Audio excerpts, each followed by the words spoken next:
Stereoscopes, by definition, is a device by which two photographs of the same object are taken at slightly different angles and viewed together. This creates the illusion of a 3D image. Although the concept seems modern, stereoscopes date back all the way to the 1800s. These stereoscopic pictures within this album were taken coincidentally in the peak of World War I from 1914 to 1918. When taking a look at the pictures this album contains, there are three themes that stand relevant through the viewing of each photo: leadership, inequality, and the use of graphic or disturbing images, possibly to change the viewer's perspective on the First World War. There were many leaders throughout the process of developing stereoscopes for war. The article I will be presenting is the development of the Barr and Strood ZD range of topographical stereoscopes for mapping applications by Grodin Petrie and Michael Nolan. The main purpose of this article was to outline the multiple stereoscopes Barr and Strood came up with over time. Some were made for mass production, while others were not in production at all. Altogether, these instruments were used in the implementation of the Arundel method. The Arundel method is a combination of graphical and analytical methods based on the triangulation for point-by-point topographic mapping from aerial photos. This method was used extensively for military mapping purposes by both the UK and several countries that participated in the First and Second World War. At the beginning of the development of the stereoscope, Barr and Strood worked hand-in-hand with General Martin Haughton. He wrote to Barr, presenting his outline proposal for a portable stereoscope. This was the start of Barr and Strood's developmental process. The letters between these two men continued with long letters exchanged every few days. They went over every important aspect of the stereoscope, such as the alignment of the airbase and the effects the observer would have with differing distances. While these men might not be direct leaders in the war, they were leaders behind the scenes. This instrument was eventually delivered to customers during the last week of December 1926. Many other orders were received at the beginning of 1927. They had some difficulty with the delivery process. However, they managed to fix the issue. While this instrument was just the beginning of the development of Barr and Strood stereoscopes, there were many more, over at least 10 different models. These leaders allowed those who were in the war to have better access to the area around them. Overall, the development of the stereoscope is quite interesting, seeing that they were very important in the First and Second World War and the interwar. In addition, the faithful partnership between Barr and Haughton brought the idea of utilizing stereoscopes to employ grids for measuring purposes into life and developed it, thus resulting in a unique range of photogrammetric instruments.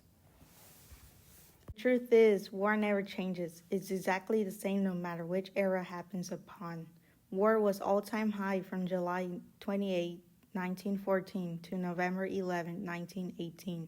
But what is the people experienced during the era of the First Global War? Death and destruction on cities and temples of worships as a breakthrough happened with the stereoscope. Many countries of this time has multiple technology breakthroughs during the war, but some relied on a traditional sense. They used a traditional way to send ammo and weapons to their soldiers. Since these mules carry military weapons, their saddles were made to carry the weight. Not only did the Italians use donkeys to transport ammo and weapons, but also countries used animals during the war, such as mules, horses, camels, and even elephants. They also used pigeons to convey messages and dogs for finding wounded soldiers and tracking enemies. During World War I, systemic racism continued to harm the black soldiers in the military. Over 700,000 black soldiers had registered for military service on July 5, 1917. However, in the stereoscopic images, there were often more white soldiers portrayed than black soldiers. Black soldiers were barred from the Marines and served only in menial roles in the Navy. There was no provision for military training of black officers and soon created segregated training camps for that purpose. They were treated with extreme hostility by their white counterparts, which was portrayed in the stereoscopes. They went for long periods without proper clothing, and there were also reports of black people receiving old World War I uniforms and being forced to sleep outside in pitched tents instead of warmer, studier barracks. Some black people were forced to eat outside in the winter months, while others went without a change of clothes for months at a time. Through the view of the stereoscope, it reveals that the needs of black soldiers were constantly pushed aside. Throughout the war, many different forms of propaganda were used. However, the stereoscope was probably one of the most influential forms. Seeing ruined cities and structures in a 3D form lit a fire in the heart of many citizens who consumed this media. This caused a stronger sense of patriotism and a desire to win these battles, rebuild, and get revenge on the so-called enemies. This was very important because, after all, you cannot fight a war without soldiers.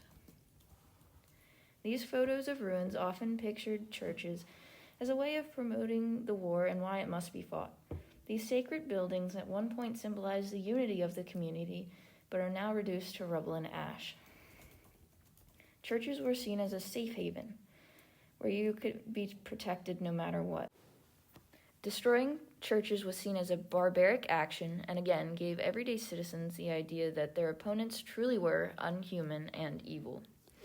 These pictures often have a foreboding sense of doom, with ruins precariously sprawled on the land.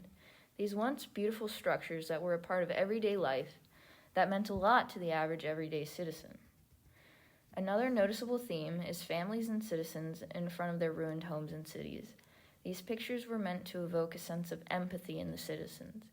Everyone has people they care about in their life, and these pictures radiated the chaos and uncertainty of these times in war. And this specific picture is the city of Reims, which was a city in France. On the back of this picture card, it tells the tale of how the Germans could not take over the city, so they instead destroyed it. These pictures were taken between 1914 and 1918. In the brief summary provided by the Keystone Picture Company, they are described to be used as a memorial of such a crucial time in history.